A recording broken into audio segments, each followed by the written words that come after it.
नमस्कार, राजस्थान स्पेशल देख रहे हैं आप। मैं हूं आपके साथ नेहा दुबे। खबर दौसा से, जहां पर पूर्व मुख्यमंत्री दौसा के दौरे पर रहे। बता दें आपको कि विधानसभा चुनाव होने के बाद ही वसुंधरा राजे का ये पहला दौरा है। कई कार्यक्रम भी उनके प्रस्तावित किए गए। भाजपा कार्यकर्ताओं ने जोरदार स्वागत किया। पूर्व मुख्यमंत्री का लगातार विधानसभा चुनाव के बाद देव दर्शन यात्रा पर वो निकली हुई हैं। पूर्व मुख्यमंत्री वसुंधरा राजे का स्वागत शहर अध्यक्ष एडवोकेट राजेश शर्मा के नेतृत्व में किया गया।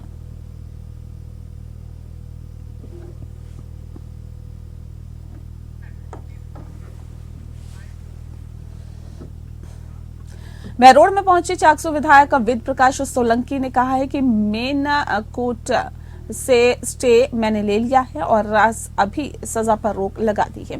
वहीं एडवोकेट जितेंद्र शर्मा ने बताया है कि विधायक साहब ने खुद ने कोई भी पैसा नहीं लिया था, जिसको लेकर कोर्ट में अपील डाली गई। जब तक सभी जो तथ्य हैं वो सामने नहीं आ जाते, तब तक कोर्ट ने सजा पर रोक लगा दी है।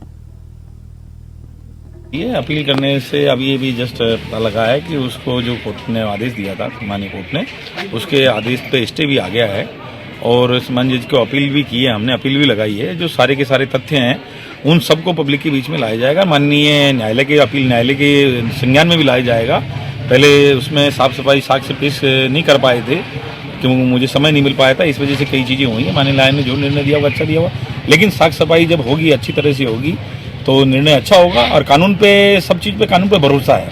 इसमें क्या था कि 28 तारीख को एमएलए साहब को कन्विक्शन किया था विचार न्यायालय ने।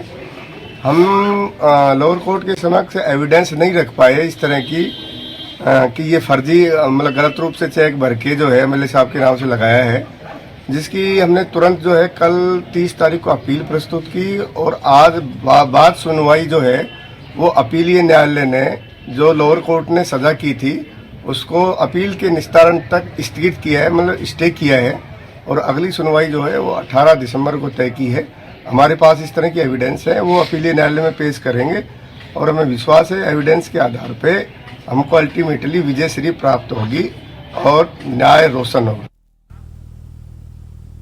राज्यपाल कलराज मिश्र ने कहा है कि राष्ट्र विकास के लिए विद्यार्थियों के चरित्र निर्माण की शिक्षा सभी स्तरों पर जरूरी है। उन्होंने कहा कि शिक्षण संस्थान सांस्कृतिक सरोकार रखते हुए मानव मूल्य और विद्यार्थियों के सर्वांगीण विकास को ध्यान में रखकर अपने यहाँ शिक्षा प्रदान करें। उन्होंने देश में स्थापित वायुसेना विद्यालयों की स्थापना के इतिहास की चर्चा करते हुए कहा कि इनमें भारतीय संस्कृति और जीवन मूल्य से जुड़ी हुई शिक्षा को अधिक बढ़ावा दिया जाए। मिश्र शुक्रवार को झालाना स्थित राजस्थान इंटरनेशनल सेंटर में वायुसेना विद्यालय के 41वें वार्षिकोत्सव में संबोधित कर रहे थे और उन्होंने कहा कि देश पर जब भी दुश्मन सेनाओं ने आक्रमण किया है, वायुसेना ने अदम्य साहस का परिचय देते हुए देश का नाम रोशन किया है। उन्होंने एयरफोर्स स्कूल में पढ़ने वाले बच्चों को वायुसेना की गौरवमयी परंपरा की संस्कृति से जुड़ने और जीवन में निरंतर आगे बढ़ते हुए ज्ञान की भारतीय परंपरा से प्रेरणा लेने का आह्वान किया है।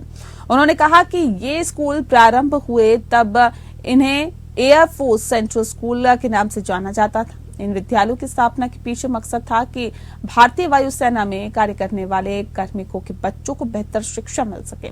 पर यह सुखद है कि सेना के साथ इनमें आम नागरिकों के लिए भी शिक्षक और शिक्षण की व्यवस्था है।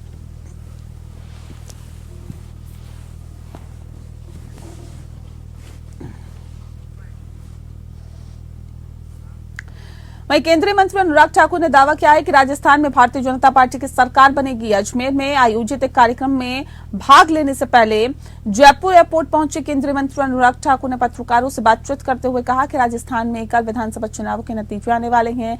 यहां की जनता एक अच्छी सरकार चाहती है। उन्होंने राज्य पर निशाना साधते हुए सरकार पर कहा कि कांग्रेस का चेहरा बेनकाब हो चुका है और जनता को कांग्रेस से मुक्ति चाहिए।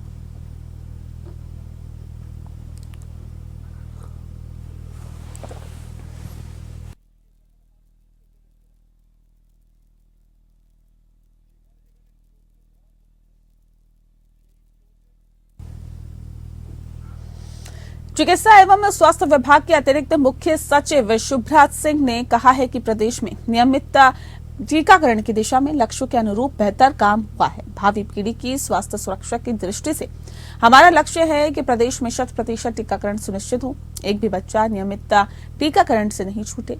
इसके लिए चिकित्सा एवं स्वास्थ्य विभाग विभिन्न नवाचारों के माध्यम से लक्ष्य हासिल करेगा। शुभ्रा सिंह को स्वास्थ्य भवन में नियमित टीकाकरण के लिए गठित स्टेट टास्क फोर्स की बैठक को संबोधित कर रही थी। उन्होंने कहा कि प्रदेश में नियमित टीकाकरण का लक्ष्य राष्ट्रीय औसत से बेहतर रहा है। इसे हमें अब 100% टीकाकरण की ओर लेकर जाना है। उन्होंने निर्देश दिए कि जिन जिलों में निर्धारित लक्ष्यों से कम टीकाकरण रहेगा, वहां मुख्य चिकित्सा एवं स्वास्थ्य अधिकारियों की जिम्मेदारी तय की जाएगी।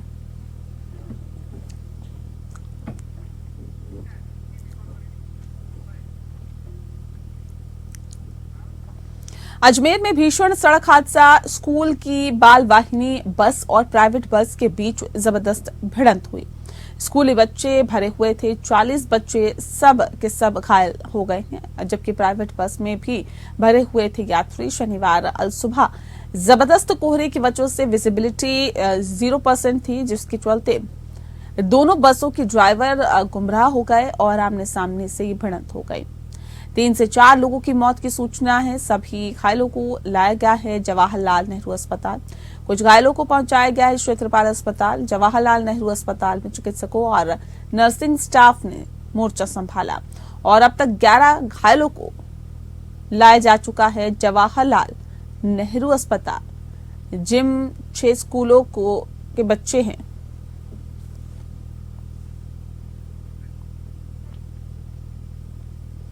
तो बता दें कि कोहरे की वजह से ये हादसा हुआ है। बताया जा रहा है कि विजिबिलिटी बिल्कुल शून्य हो गई थी, जिस वजह से जो सामने से आ रहा वाहन है वो नहीं दिखा, जिस वजह से यह हादसा हुआ है।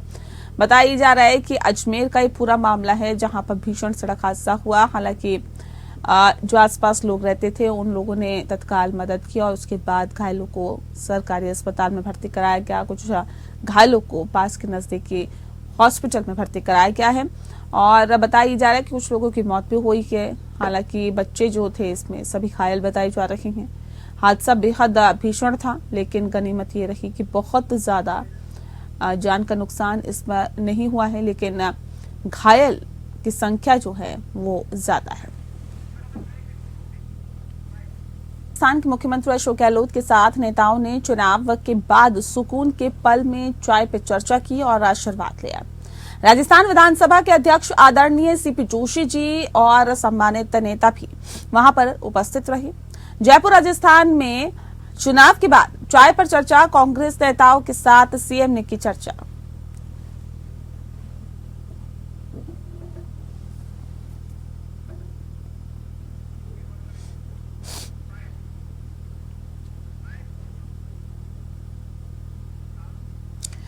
वहीं जयपुर में सामने आया है एक पेचीदा मामला। दरअसल बाल कल्याण समिति सिरोही के सामने पेचीदा मामला सामने आया है। 17 वर्षीय नाबालिग लड़की के माता पिता को लेकर संशय बना दिया है और मां ने जन्म दिया, उसे बताया जा रहा है मानसिक विमंदित। सिरोही बाल कल्याण समिति के समक्ष एक पेचीदा मामला सामने आया है।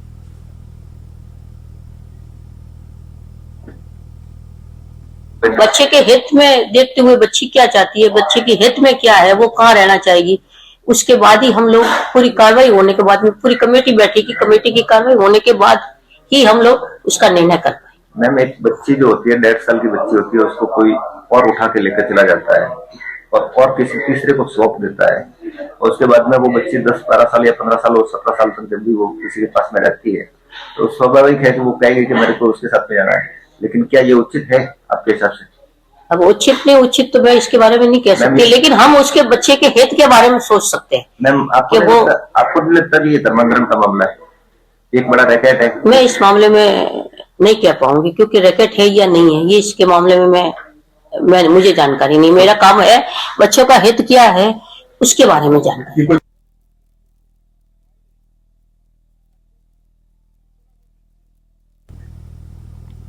बांसवाड़ा में मां त्रिपुरा सुंदरी जी का आशीर्वाद लेकर सतीश पुनिया ने कहा कि जनता के आशीर्वाद से और मां त्रिपुरा सुंदरी जी के आशीर्वाद से राजस्थान में प्रचंड बहुमत की भाजपा सरकार बनेगी। 2024 के लोकसभा चुनाव में भाजपा की ऐतिहासिक जीत होगी। नरेंद्र मोदी तीसरी बार प्रधानमंत्री बनेंगे। ये कहा गया है पुनिया के जरिए। बांसवाड़ा 1 दिसंबर 2023 राजस्थान विधानसभा उपनेता प्रतिपक्ष एवं भाजपा पूर्व प्रदेश अध्यक्ष डॉक्टर पुनिया ने बांसवाड़ा में मां सुंदरी जी के दर्शन एवं पूजन कर अर्चना की और साथ ही साथ आशीर्वाद लिया। इस दौरान पार्टी पदाधिकारी और कार्यकर्ता साथ रहे। मां त्रिपुरा सुंदरी जी से सतीश पुनिया ने प्रदेशवासियों और साथ ही साथ देशवासियों की खुशहाली और उन्नति की कामना की। सतीश पुनिया ने कहा कि जनता के आशीर्वाद और मां त्रिपुरा सुंदरी जी के आशीर्वाद से राजस्थान में प्रचंड बहुमत की भाजपा सरकार बनेगी, जो राजस्थान की खुशहाली और उन्नति के लिए प्रतिबद्ध होकर कार्य करेगी। उन्होंने कहा कि 2024 के लोकसभा चुनाव में भी भाजपा की ऐतिहासिक जीत होगी और विश्व के लोकप्रिय एवं मजबूत नेता नरेंद्र मोदी तीसरी बार प्रधानमंत्री बनेंगे। इस बात के लिए भी राजस्थान और पूरे देश की जनता मन बना चुकी है।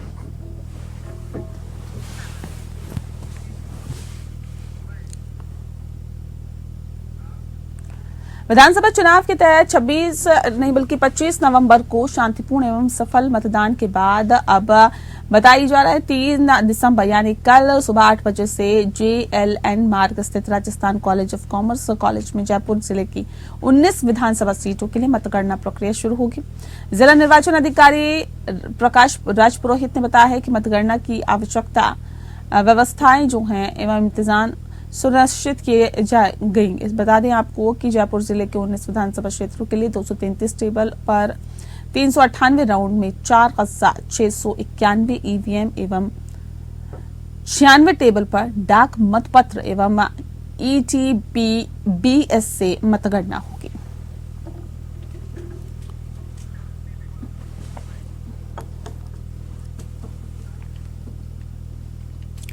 राजस्थान विधानसभा की मतगणना से पूर्व मीडिया ने जोधपुर के विभिन्न राजनीतिक उम्मीदवारों, जिलाध्यक्षों सहित कई लोगों से बातचीत की है। राजस्थान में किसकी सरकार बनेगी, सभी ने अपनी अपनी जीत का भरोसा जताते हुए सरकार बनाने का दावा पेश किया। लूणी विधानसभा से भाजपा प्रत्याशी जोगाराम पटेल ने राजस्थान में भाजपा सरकार बनने की बात कही है। वहीं कांग्रेस दक्षिण के जिला अध्यक्ष नरेश जोशी ने अशोक गहलोत की सरकार बनने का भरोसा दिलाया। वैसे तो देखो, लोकतंत्र के अंतर जनता ही जनार्दन होती है, पर हमें मुख्यमंत्री जी के कामों पे, सरकार की गारंटी योजनाओं पे, महंगाई राहत कैंप पे ये पूर्ण विश्वास है कि जनता ने कांग्रेस पार्टी पे विश्वास किया होगा और उन्होंने ज़्यादा से ज़्यादा मत कांग्रेस के पक्ष में डाले होंगे। उसी के आधार पर हमारी ये कांग्रेस की सरकार बनेगी। एग्जिट पोल भाजपा को जिता रहे हैं। जहाँ तक एग्जिट पोल का सवाल है, एग्जिट पोल के अंदर किसी का नहीं है। आप 2-4 दिन से अखबारों में देख रहे हैं कि जब जब भी एग्जिट पोल का जो था उससे उल्टा निर्णय जनता ने दिया। और देश के अंदर जो लोकतंत्र का चौथा स्तंभ है वो प्रधानमंत्री मोदी जी, अमित शाह जी के डर से सच्चाई को छापने में नाकाम साबित होता जा रहा है। तो मेरा पूर्ण विश्वास है कि जनता ने कांग्रेस पे विश्वास किया है, हमारे नेताओं पे विश्वास किया है और राज्यों में सभी जगह कांग्रेस की सरकार बनती हुई दिख रही है। विराटनगर विधानसभा क्षेत्र निवासी सीआरपीएफ में सहायक उप निरीक्षक पद पर तैनात पावटा निवासी राम अवतार जाट उम्र 53 वर्ष के इलाज के दौरान मृत्यु हो जाने के समाचार से बता दें आपको कि कस्बे में गमगीन माहौल बनाया हुआ है और ऐसे में पारिवारिक सदस्य लोकेश एवं सामाजिक कार्यकर्ता ललित गोयल ने बताया है कि सेना में कार्यरत 32 साल के सर्विस के दौरान गंभीर बीमारी के इलाज के दौरान ही नई दिल्ली स्थित सैन्य अस्पताल में उनकी मृत्यु हो गई। सीआरपीएफ निरीक्षक JM झा ने बताया कि सीआरपीएफ के सहायक उप निरीक्षक राम अवतार जाट की गंभीर बीमारी के इलाज के दौरान मृत्यु हो गई है। सैनिक के पैतृक आवास पावटा में सैन्य सम्मान के साथ अंत्येष्टि की गई।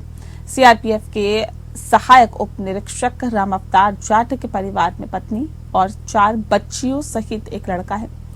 3 बच्चियों का विवाह हो चुका है और पुत्र एवं पुत्री प्रतियोगी परीक्षाओं की तैयारी कर रहे हैं। सैनिक की अंत्येष्टि पर बड़ी संख्या में ग्रामीण एवं जनप्रतिनिधियों की उपस्थिति में अंतिम विदाई दी गई।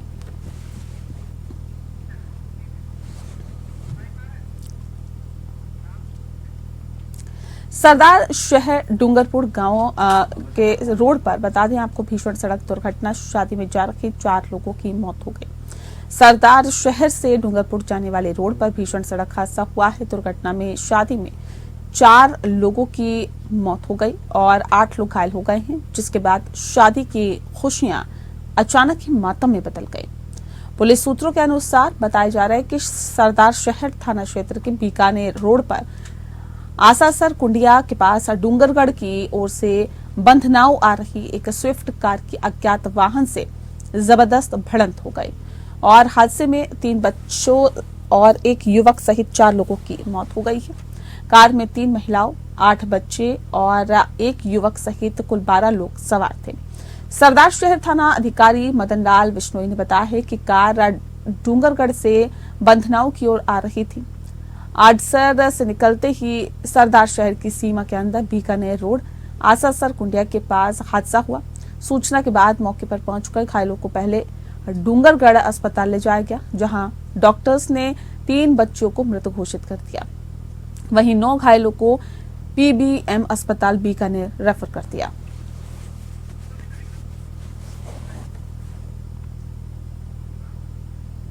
और चलिए इसी के साथ फिलहाल इस बुलेटिन में इतना ही। नमस्कार।